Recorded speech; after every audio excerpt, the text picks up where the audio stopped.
Hi hello friends, the art of cooking ಚಾನಲ್ಗೆ ಸ್ವಾಗತ. ಇಂದು ಮೆಂತ್ಯ ಸೊಪ್ಪನ್ನು ಉಪಯೋಗಿಸ್ಕೊಂಡು ಒಂದು ಟೇಸ್ಟಿಯಾದ ದಾಲ್ ಪಪ್ಪನ್ನು ಹೇಗೆ ಈಸಿಯಾಗಿ ಮಾಡ್ಬೋದು ಅಂತ ನೋಡೋಣ. ಅದಕ್ಕೆ ಬೇಕಾದ ಪದಾರ್ಥಗಳು: ತೊಳೆದಿಟ್ಕೊಂಡಿರುವಂಥ ಮೆಂತ್ಯ ಸೊಪ್ಪು, 1 ಕಪ್ ಬೇಳೆ, ಹುಣಸೆ ರಸ, ಈರುಳ್ಳಿ, ಇಂಗು, ಹಸಿಮೆಣಸು, ಬೆಳ್ಳುಳ್ಳಿ, ಅರಿಶಿಣ, ಜೀರಿಗೆ, ಸಾಸಿವೆ ಮತ್ತು ಟೊಮೆಟೊ. ಈಗ ಮಾಡುವ ವಿಧಾನವನ್ನು ನೋಡೋಣ. 1 ಕಪ್ ತೊಗರಿಬೇಳೆಯನ್ನು ಚೆನ್ನಾಗಿ 2ರಿಂದ 3 ಬಾರಿ ಚೆನ್ನಾಗಿ ತೊಳೆದು ಅದಕ್ಕೆ 1 ಕಪ್ ಬೇಳೆಗೆ 2 ಕಪ್ಪಷ್ಟು ನೀರನ್ನು ಹಾಕ್ಕೊಂಡು ಸ್ವಲ್ಪ ಅರಿಶಿಣ ಮತ್ತು ಎಣ್ಣೆಯನ್ನು ಹಾಕಿ ಮಿನಿಮಮ್ 3 ವಿಷಲ್ ಮಾಡಿಸ್ಕೊಳ್ರಿ. 3 ವಿಷಲ್ ಮಾಡಿಸ್ಕೊಳ್ಳೋದ್ರಿಂದ ಬೇಳೆ ಚೆನ್ನಾಗಿ ಬೇಯುತ್ತೆ, ಪಪ್ಪು ಜೊತೆಗೆ ಚೆನ್ನಾಗಿ ಹೊಂದ್ಕೊಳ್ಳುತ್ತೆ. ಬೇಳೆಯನ್ನು ಬೇಯಕ್ಕಿಟ್ಕೊಂಡು ಪಪ್ಪಿಗೆ ಬೇಕಾದಂಥ ಮಸಾಲೆಯನ್ನು ರೆಡಿ ಮಾಡ್ಕೊಳ್ಳೋಣ. ಮಸಾಲೆಗೆ 6ರಿಂದ 7 ಎಸಳು ಬೆಳ್ಳುಳ್ಳಿ, 1 ಸ್ಪೂನ್ ಜೀರಿಗೆ, 4ರಿಂದ 5 ಹಸಿಮೆಣಸನ್ನು ಹಾಕ್ಕೊಂಡು ನಯಸ್ಸಾಗೋ ಥರ ರುಬ್ಬಿಟ್ಕೊಳ್ಳಿ. ನಂತರ ಒಂದು ಪಾತ್ರೆಗೆ 2 ಸ್ಪೂನಷ್ಟು ಎಣ್ಣೆಯನ್ನು ಹಾಕಿ ಸಾಸಿವೆ, ಅರಿಶಿಣ ಮತ್ತು ಇಂಗನ್ನು ಹಾಕಿ ಟೊಮೆಟೊ ಮತ್ತು ಈರುಳ್ಳಿಯನ್ನು ಹಾಕಿ ಚೆನ್ನಾಗಿ ಒಗ್ಗರಣೆ ಮಾಡ್ಕೊಳ್ಳಿ. ಹಸಿಮೆಣಸು ಬೇಡ ಅನ್ನೋರು ಹಸಿಮೆಣಸಿನ ಬದಲಾಗಿ ಅಚ್ಕಾರದ ಪುಡಿ ಸಹ ಉಪಯೋಗಿಸ್ಕೊಂಡು ಈ ಪಪ್ಪನ್ನು ಮಾಡ್ಕೋಬೋದು. ಅದು ಸಹ ತುಂಬಾ ಟೇಸ್ಟಾಗಿರುತ್ತೆ.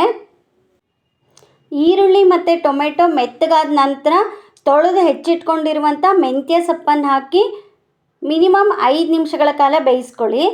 ಮೆಂತ್ಯ ಸೊಪ್ಪು ಬೇಗನೆ ಬೇಯ್ಕೊಳ್ಳುತ್ತೆ. ಮೆಂತ್ಯ ಸೊಪ್ಪು ಸ್ವಲ್ಪ ಬೆಂದ ನಂತರ ನಾವು ಮೊದಲೇ ರುಬ್ಬಿಟ್ಕೊಂಡಿರುವ ಮಿಶ್ರಣವನ್ನು ಹಾಕಿ 2ರಿಂದ 3 ನಿಮಿಷಗಳ ಕಾಲ ಕುದಿಸ್ಕೊಳ್ಳಿ. ಈ ಪಪ್ಪು ಅನ್ನಕ್ಕಷ್ಟೇ ಅಲ್ಲದೆ ಮುದ್ದೆ, ಚಪಾತಿಗೆ ಸಹ ಚೆನ್ನಾಗಿರುತ್ತೆ. ಬಿಸಿ ಬಿಸಿ ಅನ್ನದ ಜೊತೆಗೆ ಈ ಪಪ್ಪು ಸ್ವಲ್ಪ ತುಪ್ಪ ಹಾಕ್ಕೊಂಡು ಊಟ ಮಾಡ್ತಾ ಇದ್ದರೆ ಇನ್ನೂ ಹೆಚ್ಚು ಊಟ ಮಾಡೋಣ ಅನ್ನೋಷ್ಟು ಟೇಸ್ಟಾಗಿರುತ್ತೆ.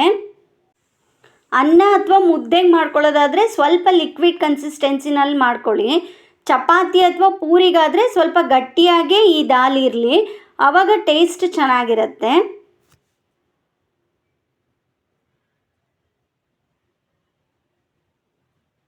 ಬೇಳೆಯನ್ನು ಹಾಕಿದ ನಂತರ ನಿಮಗೆ ಯಾವ ಕನ್ಸಿಸ್ಟೆನ್ಸಿ ಬೇಕೋ ಅದಕ್ಕೆ ಸರಿಯಾಗಿ ನೀರನ್ನು ಹಾಕ್ಕೊಳ್ಳಿ.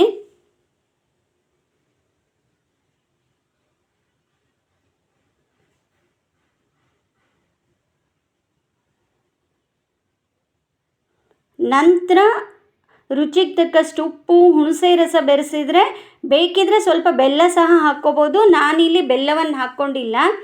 ಉಪ್ಪು ಬೆಲ್ಲ ಹಾಕಿದ ನಂತರ ಮಿನಿಮಮ್ 3ರಿಂದ 4 ನಿಮಿಷಗಳ ಕಾಲ ಕುದ್ದಿದ್ರೆ ಟೇಸ್ಟಿಯಾದ ಹಾಗೂ ಆರೋಗ್ಯಕರವಾದ ಮೆಂತ್ಯ ದಾಲ್ ಪಪ್ಪು ರೆಡಿ ಆಗುತ್ತೆ. ನೋಡಿದ್ರಲ್ಲ ಯಾವ ಥರ ಸಿಂಪಲ್ಲಾಗಿ ಕಡಿಮೆ ಇಂಗ್ರೀಡಿಯೆಂಟ್ಸ್ನೇ ಉಪಯೋಗಿಸ್ಕೊಂಡು ಟೇಸ್ಟಿಯಾಗಿ ಮೆಂತ್ಯ ಸೊಪ್ಪಿನ ದಾಲನ್ನು ಮಾಡ್ಬೋದು ಅಂತ. ಈ ವಿಡಿಯೋ ನಿಮಗೆ ಇಷ್ಟವಾಗಿದ್ದಲ್ಲಿ ಒಂದು ಲೈಕ್, ಶೇರ್ ಮತ್ತು ಕಮೆಂಟನ್ನು ಮಾಡಿ. ಹಾಗೂ ಹೆಚ್ಚಿನ ವಿಡಿಯೋಗಳಿಗಾಗಿ ನನ್ನ ಚಾನಲ್ಗೆ ಸಬ್ಸ್ಕ್ರೈಬ್ ಆಗಿ. Thank you for watching my YouTube channel.